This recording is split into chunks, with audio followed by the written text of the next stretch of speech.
ಪಿತನ ಸುತನ ಮತ್ತು ಪರಿಶುದ್ಧಾತ್ಮರ ನಾಮದಲ್ಲಿ ಆಮೇನ್. ಯೇಸುವಿನಲ್ಲಿ ನನ್ನ ಆತ್ಮೀಯ ಸಹೋದರ ಸಹೋದರಿಯರೇ, ಪರಿಶುದ್ಧ ಕಥೋಲಿಕ ಧರ್ಮಸಭೆಯಲ್ಲಿ ಇವತ್ತು ಬಲಿಯನ್ನು ಅರ್ಪಿಸುತ್ತಾರೆ. ಅನೇಕ ವಿಚಾರಗಳಲ್ಲಿ ಈ ವಿಚಾರವನ್ನ ಚರ್ಚೆ ಮಾಡ್ತಿದ್ದಾರೆ ಕೆಲವು ಸಹೋದರರು. ಅವರ ಪ್ರಶ್ನೆ ಇದಾಗಿದೆ, ಕಥೋಲಿಕ ಸಹೋದರರು ಯಾತಕ್ಕಾಗಿ ಬಲಿಯನ್ನು ಅರ್ಪಿಸುತ್ತಾರೆ? ಈ ವಿಚಾರದಲ್ಲಿ ಮಾತಾಡಲು ನಾನು ಇಷ್ಟಪಡುತ್ತೇನೆ.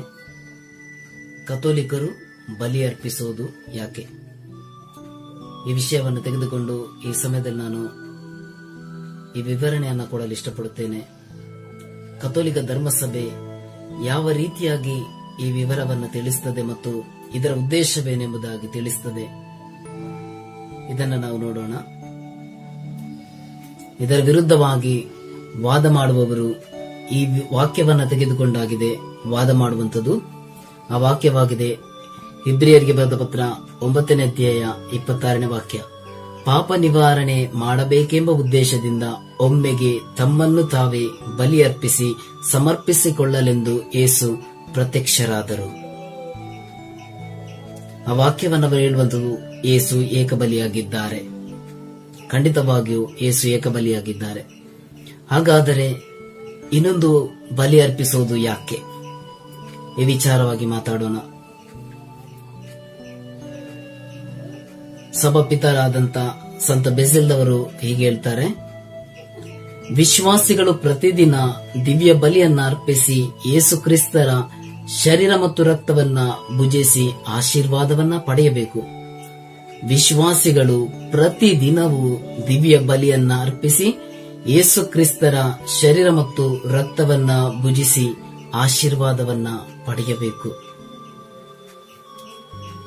ಹಾಗಾದರೆ ಈ ದಿವ್ಯ ಬಲಿ ಏನಾಗಿದೆ?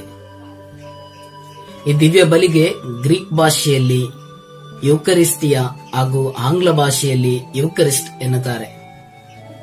ಯೂಕರಿಸ್ಟ್ ಅಂದ್ರೆ ಕೃತಜ್ಞತಾ ಸ್ಮರಣೆ ಎಂದರ್ಥ, ಅಥವಾ ಕೃತಜ್ಞತಾ ಸ್ತೋತ್ರ ಬಲಿ ಅರ್ಪಣೆ ಎಂಬುದಾಗಿ.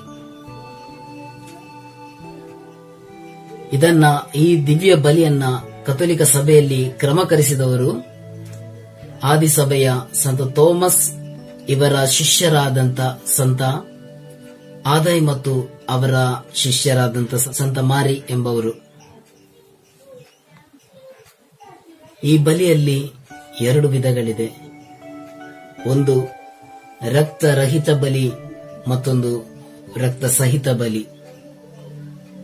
ಒಂದು ರಕ್ತವಿರುವ ಬಲಿ ಮತ್ತು ರಕ್ತವಿಲ್ಲದ ಬಲಿ. ಯೇಸು ಶಿಲುಬೆಯಲ್ಲಿ ಮಾಡಿರುವಂತಹ ಬಲಿಯಾಗಿದೆ ರಕ್ತವಿರುವ ಬಲಿ. ನಾವು ಮಾಡುವಂತದ್ದಾಗಿದೆ ರಕ್ತರಹಿತ ಬಲಿ. Praise the Lord. ಅದು ಹೇಗೆಂಬುದಾಗಿ ನಾವು ಮುಂದೆ ಕಾಣೋಣ.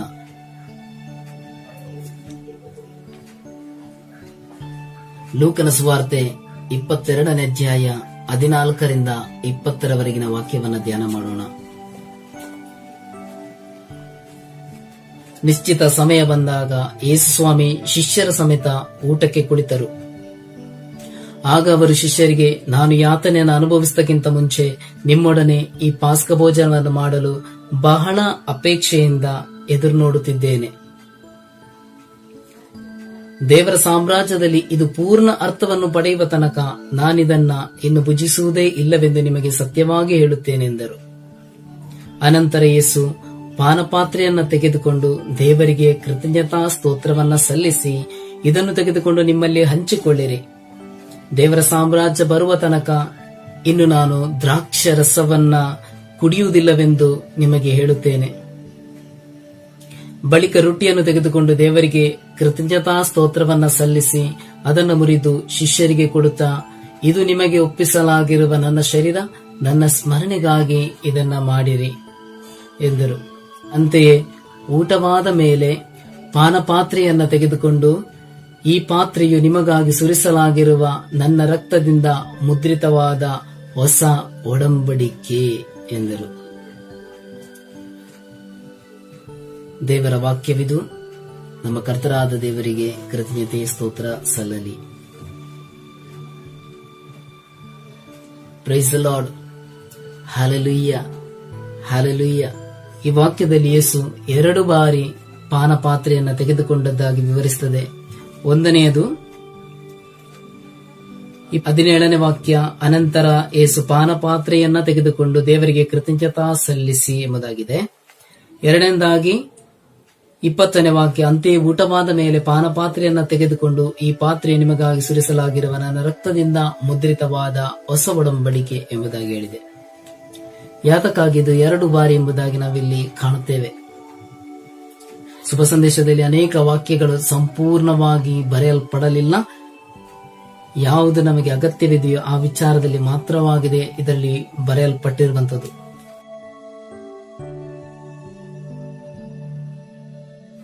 ಅದರಿಂದ ಈ 2 ಬಾರಿ ಎನ್ನುವಂಥದ್ದನ್ನ ನಾವು ಕಾಣಬೇಕಾದರೆ ಇದರ ಮೂಲವನ್ನ ಕಾಣಬೇಕಾಗ್ತದೆ. ಇದರ ಮೂಲೆಯಲ್ಲಿ ಯಹೂದಿಗಳು ಪಾಸ್ಕ ಭೋಜನ ಮಾಡುತ್ತಿರುವಂತದ್ದು. ಹಾಗಾದರೆ ಯಹೂದಿಗಳು ಎಷ್ಟು ಬಾರಿ ಪಾನಪಾತ್ರೆಯನ್ನ ತೆಗೊಳ್ತಿದ್ರು? ಯಹೂದಿಗಳು 4 ಬಾರಿ ಪಾನಪಾತ್ರೆಯನ್ನ ತೆಗೊಳ್ಳುತ್ತಿದ್ದರು. ಇದು ಯಹೂದಿಗಳ ಮಿಷ್ನ ಎಂಬ ಪುಸ್ತಕದಲ್ಲಿ ಬರೆಯಲ್ಪಟ್ಟಿದೆ. ಹಾಗಾದರೆ ಆ ಮಿಷ್ನ ಎಂಬ ಪುಸ್ತಕದಲ್ಲಿರುವ ಯಹೂದಿಗಳ ನಿಯಮಗಳನ್ನ ಒಂದು ನಿಮಿಷ ಕಾಣೋಣ. 4 ಪಾನಪಾತ್ರೆಯನ್ನ ತೆಗೆದುಕೊಂಡವರು ಯಾವ ರೀತಿಯಾಗಿ ಪಾಸ್ಕ ಭೋಜನವನ್ನು ಮಾಡ್ತಾ ಇದ್ರು ಎಂಬ ವಿಚಾರವನ್ನ ಈ ಸಮಯದಲ್ಲಿ ನಾವು ತಿಳಿಯೋಣ. ಮೊದಲ ಪಾನಪಾತ್ರ, ಕುಟುಂಬದ ಯಜಮಾನ ಮೊದಲ ದ್ರಾಕ್ಷರಸವನ್ನು ತೆಗೆದುಕೊಂಡು ಅದನ್ನು ಪ್ರಾರ್ಥಿಸಿ ಅದನ್ನು ಕುಡಿಯುತ್ತಾರೆ. ಕುಟುಂಬದ ಯಜಮಾನ ಮೊದಲನೆಯ ದ್ರಾಕ್ಷರಸವನ್ನು ತೆಗೆದುಕೊಂಡು ಪ್ರಾರ್ಥಿಸಿ ಅದನ್ನು ಕುಡಿಯುತ್ತಾರೆ. ಆಗ ಮೊದಲನೇ ಆಹಾರ ಎಲ್ಲರೂ ಸ್ವೀಕರಿಸುತ್ತಾರೆ. ಎರಡನೇ ದ್ರಾಕ್ಷರಸವನ್ನು ತೆಗೆದುಕೊಳ್ಳುವಾಗ ಆ ಮನೆಯ ಮಗು ಕೇಳುತ್ತದೆ, ಯಾಕಪ್ಪ ಈ ರಾತ್ರಿ ಬೇರೆ ರಾತ್ರಿಗಿಂತ ವ್ಯತ್ಯಸ್ತವಾಗಿದೆ, ಬೇರೆ ರಾತ್ರಿಗಿಂತ ಬೇರೆಯಾಗಿದೆ. ಆಗ ತಂದೆ ವಿವರಿಸುತ್ತಾರೆ ವಿಷಯವನ್ನ. ದೇವರು ನಮ್ಮನ್ನು ಈಜಿಪ್ಟಿನಿಂದ ನಮ್ಮನ್ನ ಇಸ್ರಾಯೇಲಿಗೆ ಕರೆತಂದ ಸ್ಮರಣೆಗಾಗಿ ಇದನ್ನು ಮಾಡುವಂತದ್ದಾಗಿದೆ. ಈ ವಿವರವನ್ನು ಹೇಳಿದ ನಂತರ ಎರಡನೇ ಆಹಾರವನ್ನು ಸ್ವೀಕರಿಸುತ್ತಾರೆ. ಹಾಗೆ ಮೂರನೇ ದ್ರಾಕ್ಷರಸವನ್ನು ತೆಗೆದುಕೊಂಡು ಕುಡಿದು ಆಹಾರವನ್ನು ಸ್ವೀಕರಿಸಿ 114 ಮತ್ತು 115ನೇ ಕೀರ್ತನೆಯನ್ನ ಓದುತ್ತಾರೆ. ಅದರ ನಂತರ 4ನೇ ದ್ರಾಕ್ಷರಸವನ್ನು ತೆಗೆದುಕೊಂಡು ಅವರ ಆಹಾರವನ್ನು ಭುಜಿಸಿ 117 ಮತ್ತು 118ನೇ ಕೀರ್ತನೆಯನ್ನ ಓದಿ ಆ ಪಾಸ್ಕ ಭೋಜನವನ್ನ ಪೂರ್ತಿಕರಿಸುತ್ತಾರೆ. ಈ ಪಾಸ್ಕ ಭೋಜನವನ್ನ ಯೇಸು ಮಾಡಿದ ರೀತಿಯಲ್ಲಿ ನಾವು ಗಮನಿಸಬಹುದು. ಅದನ್ನ ಅವರು ಸಿದ್ಧಿಗೆ ತಂದಿದ್ದಾರೆ. ಅದರ ನಾಶ ಮಾಡಲಿಲ್ಲ, ಅವರು ಅದನ್ನ ಸಿದ್ಧಿಗೆ ತಂದಿದ್ದಾರೆ. ಈ ಲೂಕನ ಸುವಾರ್ತೆಯಲ್ಲಿ ಬರೆದಿರುವ 22ನೇ ಅಧ್ಯಾಯದ 17ನೇ ವಾಕ್ಯ ಆಗಿದೆ 2ನೇ ಪಾನಪಾತ್ರೆ. ಅದು ಹೇಗೆಂದರೆ ಇಲ್ಲಿ ಯೇಸು ಹೇಳುವಂಥದ್ದು, ಇದು ನಿಮಗಾಗಿ ಒಪ್ಪಿಸಲಾಗಿರುವ ನನ್ನ ಶರೀರ, ನನ್ನ ಸ್ಮರಣೆಗಾಗಿ ಇದನ್ನ ಮಾಡಿರಿ. ಯೇಸು ಅದನ್ನ ಸಿದ್ಧಿಗೆ ತರುವಂತದ್ದಾಗಿದೆ. ಹಳೆ ಒಡಂಬಡಿಕೆಯಲ್ಲಿ ಈಜಿಪ್ಟಿನಿಂದ ಇಸ್ರೇಲಿಗೆ ತಂದ ಸ್ಮರಣೆಗಾಗಿ ಮಾಡೋದಾದರೆ, ಇಲ್ಲಿ ನನ್ನ ಶರೀರವನ್ನು ತೆಗೆದುಕೊಂಡು ನೀವು ಸ್ಮರಣೆ ಮಾಡಿರಿ ಎಂಬುದಾಗಿ ಹೇಳ್ತಾರೆ. ಅದು 2ನೇ ಪಾನಪಾತ್ರೆಯಾಗಿದೆ. ಆನಂತರ 3ನೇ ಪಾನಪಾತ್ರೆ,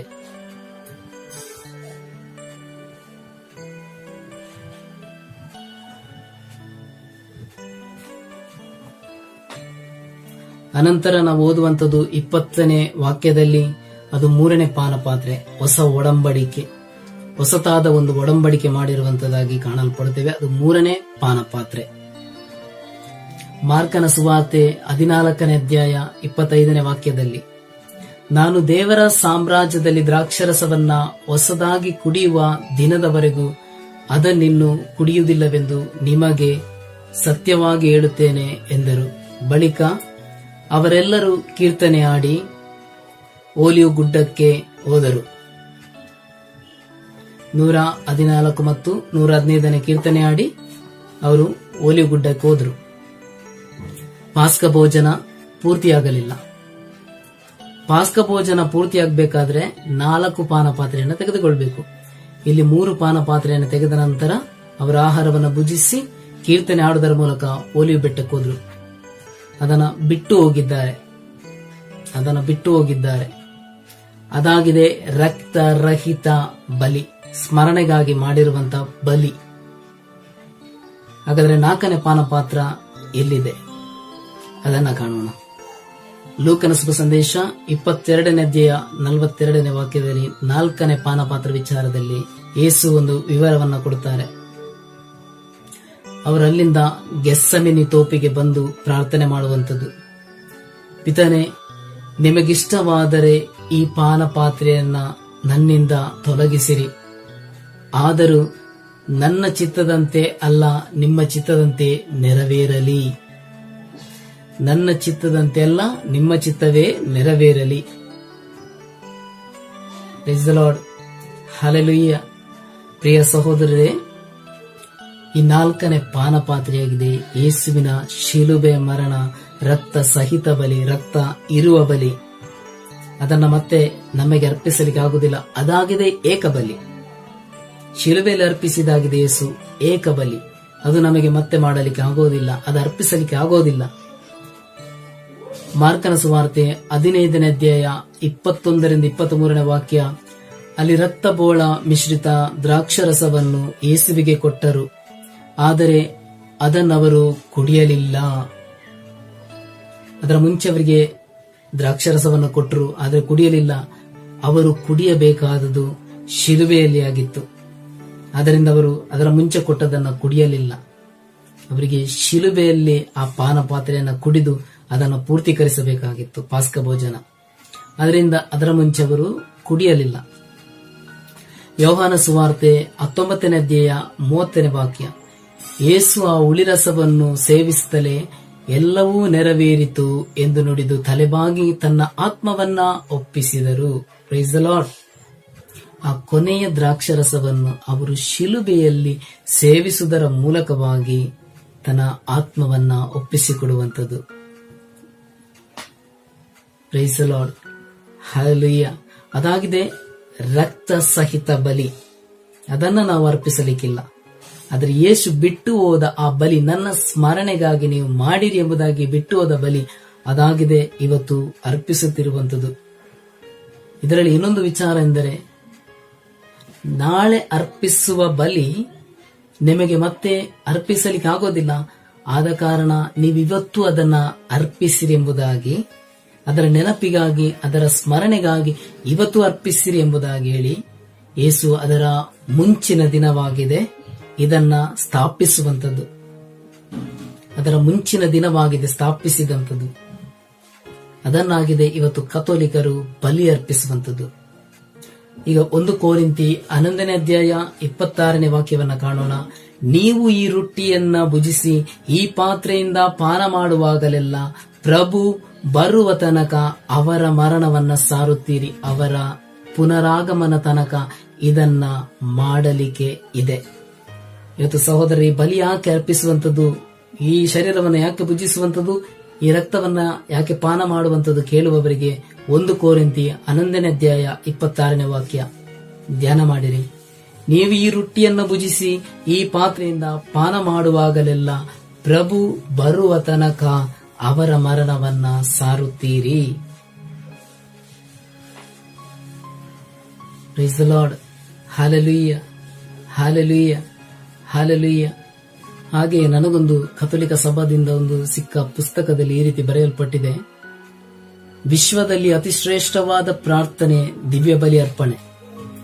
ದೇವರ ಉನ್ನತ ಕೊಡುಗೆ, ಆಶೀರ್ವಾದದ ನಿಧಿ, ಕೃಪೆ ತುಂಬಿರುವ ಪಾತ್ರೆ.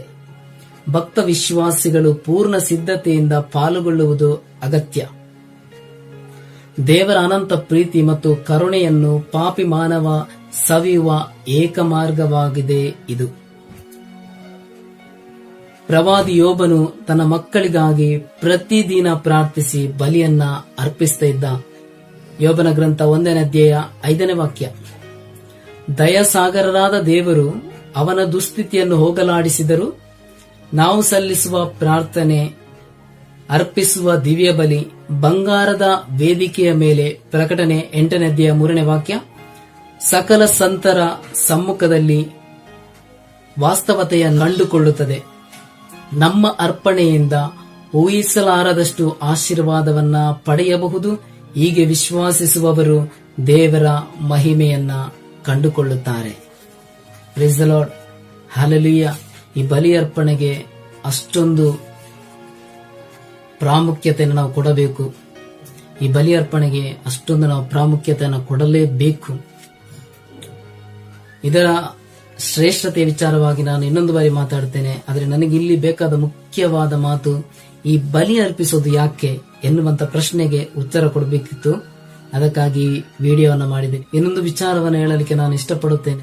ನನ್ನ ಆತ್ಮೀಯ ಕಥೋಲಿಕ ಸಹೋದರರೇ, ನಿಮ್ಮಲ್ಲಿ ಅತೀ ಮುಖ್ಯವಾಗಿ ನಾನು ಹೇಳಲಿಕ್ಕಿರುವಂತಹ ಒಂದು ವಿಚಾರವೆಂದರೆ, ನೀವೆಷ್ಟೇ ಪ್ರಾರ್ಥನೆ ಮಾಡಿರಿ, ಎಷ್ಟೇ ಸ್ತುತಿ ಆರಾಧನೆ ಮಾಡಿರಿ, ಆದರೆ ಬಲಿಪೂಜೆಯನ್ನ ನೀವು ಅಲ್ಲಗಳೆಯುವಿರಾದ್ರೆ ಅಥವಾ ಬಲಿಪೂಜೆಯಲ್ಲಿ ಅತಿ ಶ್ರೇಷ್ಠತೆಯನ್ನ ಕಾಣಲಿಲ್ಲವಾದರೆ ನೀವು ಝೀರೋ ಆಗಿದ್ದೀರಿ. ದೇವರ ಮುಂದೆ ನೀವು ಝೀರೋ ಆಗಿದ್ದೀರಿ, ಏನು ಕೂಡ ಅಲ್ಲ. ಬಲಿ ಅರ್ಪಿಸದೆ ಮಾಡುವ ಎಲ್ಲಾ ಪ್ರಾರ್ಥನೆ, ಇವತ್ತು ನಾನು ಕೆಲವು ಕಡೆ ಕಂಡಿದ್ದೇನೆ ಪ್ರಿಯ ಸಹೋದರರೇ, ಒಂದು ಧ್ಯಾನಕೂಟ ನಡೆಸ್ತಾರೆ. ಒಂದು ಬಲಿಪೂಜೆ ಇಲ್ಲದ ಧ್ಯಾನವಾಗಿದ್ದಲ್ಲಿ ದಯವಿಟ್ಟು ನೀವು ಹೋಗಬೇಡಿರಿ. ಅಲ್ಲಿ ಬಲಿಪೂಜೆ ನಡೆಯದೇ ಇದ್ದಲ್ಲಿ ಆ ಧ್ಯಾನಕೂಟದಲ್ಲಿ ಭಾಗಿಯಾಗಬೇಡಿರಿ. ಬಲಿಪೂಜೆ ಎಲ್ಲಿದೆಯೋ ಅಲ್ಲಿ ಧ್ಯಾನಕ್ಕೆ ಸೇರಿ. ಅಲ್ಲಿ ಒಂದು ದೇವರ ಕೃಪೆ ಹಿಡಿದು ಬರುತ್ತದೆ ಮತ್ತು ಆ ಬಲಿಗೆ ಕೊಟ್ಟ ಶ್ರೇಷ್ಠತೆ ಅದರ ಮುಂದೆ ಯಾವುದು ಕೂಡ ಇಲ್ಲ. ಬಲಿಯಲ್ಲಿ ಆಗಿದೆ ಸಂಪೂರ್ಣತೆ ಇರುವಂತದ್ದು. ನಿಮಗೆ ಪ್ರಾರ್ಥನೆಯಲ್ಲಿ ಕೆಲವು ಉತ್ತರ ಸಿಗದೇ ಇರಬಹುದು, ಆದರೆ ಬಲಿಯಲ್ಲಿ ಅದು 100% ನಿಮಗೆ ಉತ್ತರ ಸಿಗ್ತದೆ. ವಿಶ್ವಾಸದಲ್ಲಿ ಅರ್ಪಿಸುವ ಬಲಿಯಲ್ಲಿ ನಿಮಗೆ ಉತ್ತರ ಖಂಡಿತವಾಗಿ ಸಿಕ್ಕುತ್ತದೆ. ಪ್ರಸಿದ್ಧ ಬೋಧಕರಾದ ಬೆನ್ನಿನ್ ಹೇಳ್ತಾರೆ, ಇವತ್ತು ಕಥೋಲಿಕರಲ್ಲಿ ಅತಿ ಹೆಚ್ಚು ಅದ್ಭುತವಾಗಲಿಕ್ಕೆ ಕಾರಣ ಅವರು ಅರ್ಪಿಸುವ ಬಲಿ ಪೂಜೆ. ಈ ಬಲಿ ಪೂಜೆಯಿಂದಾಗಿದೆ, ಈ ಬಲಿ ಅರ್ಪಣೆಯಿಂದಾಗಿದೆ ಅವರಿಗೆ ಅದ್ಭುತಗಳು ಹೆಚ್ಚಾಗಿ ಸಂಭವಿಸುತ್ತದೆ. ಉದಾಹರಣೆಗೆ, ಎಷ್ಟೋ ಆತ್ಮಗಳು ಬಿಟ್ಟು ಹೋಗಿದ ಶರೀರ ಇನ್ನೂ ಕೂಡ ಕೊಳೆಯಲಿಲ್ಲ. ಸಂತರುಗಳ ಹೆಸರುಗಳು ಇವತ್ತಿಗೂ ಈ ಲೋಕದಲ್ಲಿ ಅಚ್ಚಾಗಿ ಉಳಿಯಲ್ಪಟ್ಟಿದೆ. ಅದು ಅಳಿಸಲಿಕ್ಕೇನೆ ಆಗಲಿಲ್ಲ. ಎಷ್ಟೋ ಜನಗಳು ಬೇರೆ ಹೊರಗಿನಿಂದ ಬಂದಿರಬಹುದು, ಆದರೆ ಸಂತರ ಹೆಸರುಗಳು ಇವತ್ತಿಗೂ ಬರೆಯಲ್ಪಟ್ಟಿದೆ, ಅಚ್ಚಾಗಿದೆ. ಮೂರನೇದಾಗಿ, ಕೇವಲ ಯೇಸುವಿನ ಶರೀರವನ್ನು ಭುಜಿಸಿ ರಕ್ತವನ್ನ ಪಾನ ಮಾಡಿದ ಎಷ್ಟೋ ಜನಗಳು ಅನೇಕ ವರ್ಷಗಳ ಕಾಲ ಬದುಕಿದ ಚರಿತ್ರೆ ಇದೆ. ಯೇಸುವಿನ ಶರೀರ ಮಾಂಸವಾದ ಚರಿತ್ರೆಗಳಿದೆ, ಅದರಲ್ಲಿ ರಕ್ತ ಇಳಿದ ಚರಿತ್ರೆಗಳಿದೆ. ಅನೇಕ ಅನೇಕ ಅನೇಕ ಅನೇಕ ಬಲಿಪೂಜೆಯಲ್ಲಿ ಉಂಟಾದ ಅದ್ಭುತಗಳು. ಆದಿಯಲ್ಲಿ ಒಳಿತು ಕೆಡುಕಿನ ಮರದ ಹಣ್ಣನ್ನು ತಿಂದವರು ಪಾಪಿಯಾದರು ಮತ್ತು ಮರಣವನ್ನೇ ಸ್ವೀಕರಿಸಿದರು. ಆದರೆ ಇಂದು ಈ ಮರದ ಮೇಲೆ ನೇತಾಡಿರುವ ಯೇಸುವಿನ ಶರೀರ ಭುಜಿಸಿದವರು, ತನ್ನ ರಕ್ತವನ್ನ ಪಾನ ಮಾಡಿದವರು ನಿತ್ಯ ಜೀವವನ್ನ ಪಡೆಯುವರು ಮತ್ತು ಪಾಪದಿಂದ ಬಿಡುಗಡೆ ಹೊಂದಿದರು.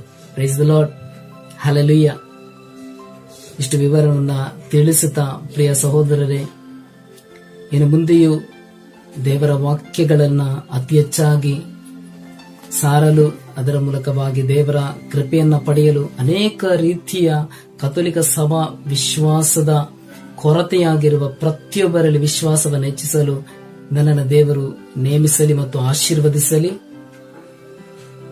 ಪ್ರತಿಯೊಬ್ಬರು ಆತ್ಮೀಯ ಕಾರ್ಯಗಳಲ್ಲಿ ಬೆಳೆಯಲಿ ಎಂಬುದಾಗಿ ಪ್ರಾರ್ಥಿಸುತ್ತೇನೆ. ಅದೇ ರೀತಿಯಲ್ಲಿ ಇನ್ನು ಹೆಚ್ಚೆಚ್ಚು ವಿಡಿಯೋಗಳನ್ನು ಮಾಡುವ ಮತ್ತು ಕಥೋಲಿಕ ಧರ್ಮಸಭೆಯ ವಿಚಾರವನ್ನ ತಿಳಿಸುವ, ಧರ್ಮಸಭೆ ಹೇಗೆ ಬಂತು, ಕಥೋಲಿಕ ಎಂಬ ಹೆಸರು ಎಲ್ಲಿಂದ ಬಂತು, ಪಾಪ ನಿವೇದನೆ ಯಾಕೆ ಮಾಡುವಂಥದ್ದು, ಶಿಶುಗಳಿಗೆ ದೀಕ್ಷಾಸ್ಥಾನ ಯಾಕೆ ಕೊಡುವಂಥದ್ದು, ಈ ಎಲ್ಲಾ ವಿಚಾರಗಳನ್ನ ಮಾಡುತ್ತಾ, ಈ ಎಲ್ಲಾ ವಿಚಾರಗಳಲ್ಲಿ ವಿಡಿಯೋ ಮಾಡುತ್ತಾ ನಾನು ಇನ್ನು ಮುಂದೆ ಹಾಕಲಿಕ್ಕೆ ಇಷ್ಟಪಡುತ್ತೇನೆ. ಆ ವಿಚಾರ ನನಗಾಗಿ ಪ್ರಾರ್ಥಿಸಿರಿ ಮತ್ತು ಕಥೋಲಿಕ ಧರ್ಮಸಭೆಯನ್ನ ಬಿಟ್ಟು ಬೇರೆ ಬೇರೆ ಮಾತುಗಳನ್ನು ಕೇಳಿ ವಿಡಿಯೋಗಳನ್ನು ನೋಡಿ ಹೋಗಬೇಡಿರಿ.